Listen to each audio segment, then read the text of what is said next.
Ya ha llegado este ansiado verano, quizá este más que cualquier otro, porque hemos vivido una situación muy compleja para las familias, para los alumnos y también para los profesores. Pero todo ha salido bien, muy bien.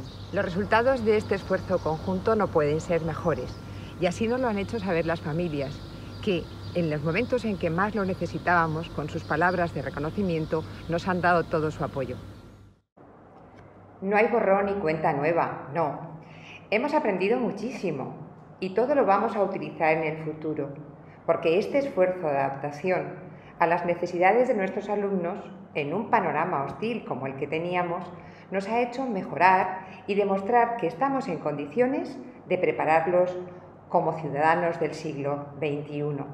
Y en esto, todos los docentes merecen todo nuestro reconocimiento y gratitud.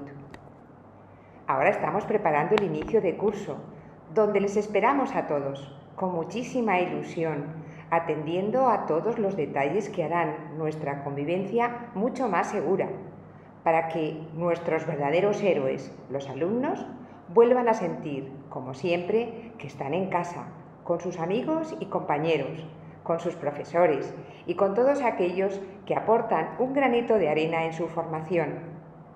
Utilizaremos todo lo que la tecnología pone a nuestro alcance, como las aulas de doble presencialidad, potenciando la experiencia y aprendizaje presencial a través de los recursos digitales y de la tecnología.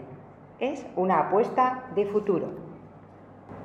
Gracias, alumnos, por ser tan valientes. Gracias, profesores, lo habéis hecho genial. Gracias, familias, por vuestro apoyo incondicional. Y como siempre, por dejar en nuestras manos lo mejor de vuestras casas, que son vuestros hijos.